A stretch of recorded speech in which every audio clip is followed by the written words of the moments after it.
തസ്മൈ ശ്രീ ഗുരവേ നമഃ. യഥാക്രമം ത്രിമൂർത്തി സ്വരൂപമാണ് പരമാത്മാവ്. അദ്വൈത വേദാന്തികളെ ബ്രഹ്മ. ആ ബ്രഹ്മസ്വരൂപനാണ് ഗുരുനാഥൻ.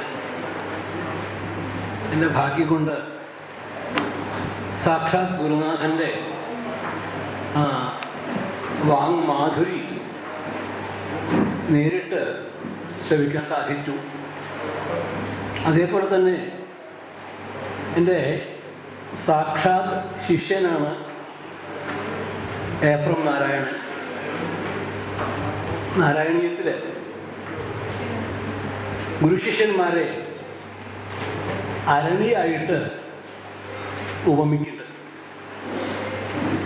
യാഗത്തിൽ അരണി കടഞ്ഞാൽ അഗ്നി ഉണ്ടാവും. ആ അഗ്നിയിൽ യാഗാഗ്നി വേറെ, ജ്ഞാനാഗ്നി വേറെ. ആ ജ്ഞാനാഗ്നിയിൽ ലൗകികം മുഴുവൻ ദഹിച്ചാൽ ദാഹ്യാഭാവേ, ദഹിക്കാനൊന്നുമില്ലാത്ത അവസ്ഥ വരുമ്പോൾ ത്വന്മയി സാക്ഷാത് പരമാത്മസ്വരൂപത്തെ പ്രാപിക്കുമെന്ന് നാരായണീയത്തിൽ പറഞ്ഞിട്ടുണ്ട്.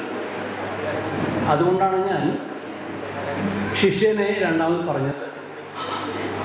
ശാസ്ത്രം യുക്തിയാണ്, യുക്തിയാണ് ശാസ്ത്രം. ഒരു പക്ഷേ ശിഷ്യനേക്കാൾ എത്രയോ മേലെയാണ് നാരായണൻ സാറ്. എൻ്റെ ജ്യേഷ്ഠ സദസ്യനാണ്. അതുപോലെ തന്നെയാണ് അരിയനൂർ. ആദ്യമായിട്ടാണ് അദ്ദേഹത്തെ ഞാൻ കാണുന്നതും പരിചയപ്പെടുന്നത്. പക്ഷെ എനിക്ക് വ്യക്തി ആരും മനസ്സിലായി. ന്യായശാസ്ത്രം പഠിച്ചുവെന്ന് പറഞ്ഞു അപ്പോൾ ന്യായശാസ്ത്രം എന്ന് പറഞ്ഞാൽ സൈക്കോളജിയാണ്. ഒരാളുടെ മുഖം കണ്ടാൽ എന്താണ് മനസ്സിലുള്ളതെന്ന് അറിയാൻ സാധിക്കും. അത്രയും പ്രാമാണികമായ ശാസ്ത്രമാണ് ഈ ന്യായശാസ്ത്രം, പ്രത്യേകിച്ച് അനുമാനം എന്നുള്ളത്. അനുമാനം ഊഹിക്കുകയാണ്. അതുകൊണ്ടാണ് ഈ ജ്ഞാനാഗ്നിയെ പറയാൻ വേണ്ടിയിട്ടാണ് ഞാൻ നാരായണനെ രണ്ടാമത് പറഞ്ഞത്. യഥാർത്ഥത്തിൽ പറയേണ്ടത് നാരായണൻ സാറേയാണ്. അദ്ദേഹം അധികം കാലമായിട്ടില്ല എന്നോട് ബന്ധപ്പെടാൻ തുടങ്ങിയിട്ട്. കാലി യൂണിവേഴ്സിറ്റിയിൽ അദ്ദേഹം ബി സി ആവുമ്പോഴാണ് എന്നെ പാനലിൽ ചേർത്തത്, വേദാന്തത്തിൽ പോലെ.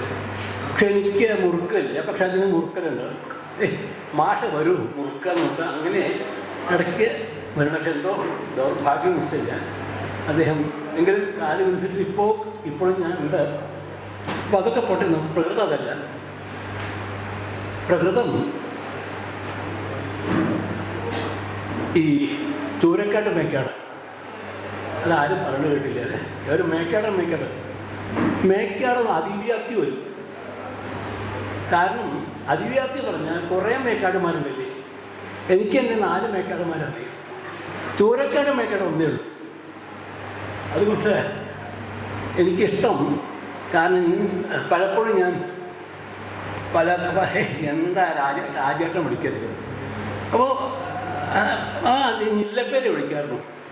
അപ്പോൾ അതിനോട് പിന്നെ എൻ്റെ ശ്രീമതി ചോദിച്ചു എന്താ ചന്ദ്രേട്ടനെ കൊണ്ട്. ചന്ദ്രേട്ടൻ പ്രായം കൊണ്ടല്ല. അപ്പം ഞാൻ എന്താ വന്നു വെച്ചാൽ ഇല്ലപ്പേര് വിളിക്കും. അതാണ് നമ്മുടെ സംസ്കാരം.